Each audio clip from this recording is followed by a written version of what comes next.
പ്രിയപ്പെട്ടവരെ, ലോകമാകെയുള്ള മലയാളി സമൂഹം ഉൾപ്പെടെ മനുഷ്യസ്നേഹികൾ ഒഴുക്കിയ കാരുണ്യത്തിൻ്റെ നമ്പറാണ് റഹീമിൻ്റെ അക്കൗണ്ടിൽ നമ്മൾ കണ്ട 34 കോടി രൂപ എന്നുള്ള കാര്യം നിങ്ങൾക്ക് എല്ലാവർക്കും അറിയുന്നതാണ്. അത് ഏറെക്കുറെ സാധ്യമാക്കിയത്, അതിലൊരു പ്രധാന പാർട്ട് നിർവഹിച്ചത് നമ്മുടെ നാട്ടിലെ സാമൂഹിക, സാംസ്കാരിക, രാഷ്ട്രീയ, വിദ്യാഭ്യാസ, കല, ബിസിനസ് രംഗത്തെ പ്രമുഖരാണ്. അവരെല്ലാം ഇൻഫ്ലുവൻസർമാരാണ്. അതുകൊണ്ടാണ് അവർ പറയുന്നത് അവിടെ ഈ സംഭവത്തിന് ലോകശ്രദ്ധ കിട്ടുകയും അവരുടെ വാക്കുകളാണ് ഇതിലേക്കൊരു 10 രൂപയെങ്കിലും സഹായിക്കാൻ ആളുകളെ പ്രചോദിപ്പിച്ചതും. അപ്പോൾ അവരുടെ വാക്കുകൾക്ക് വലിയ പ്രസക്തിയുണ്ട്, അവരുടെ വാക്കുകൾ ലോകം മുഴുവൻ കേൾക്കുന്നുണ്ട് എന്നുള്ളത് ഇതിനേക്കാൾ വലിയൊരു ഉദാഹരണം ഇനി അതിന് വേണ്ടതില്ല.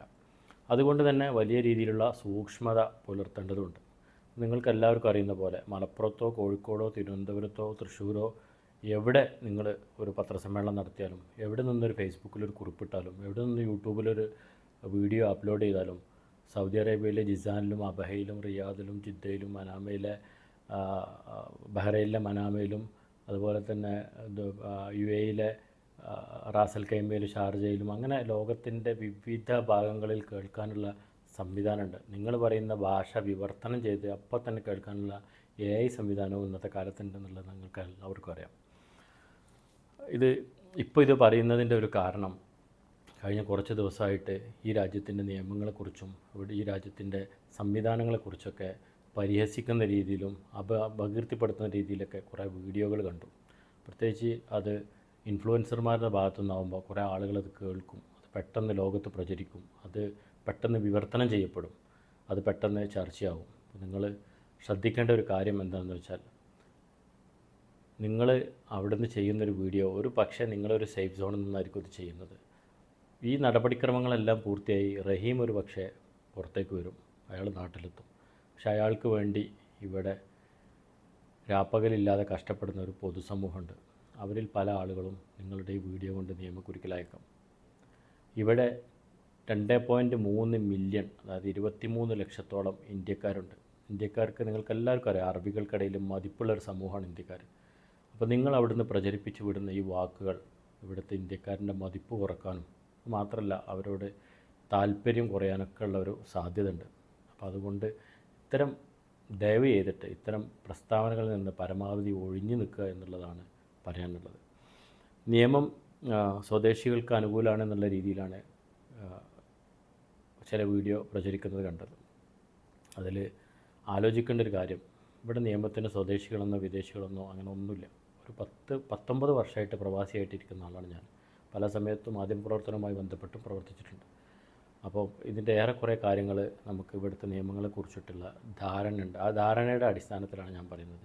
ഒരു കേസിനെ കുറിച്ചിട്ടുള്ള ബേസിക് ധാരണ പോലും ഇല്ലാതെയാണ് പല ആളുകളും ഒരു കേസിനെ കുറിച്ചിട്ട് സംസാരിക്കുന്നത്.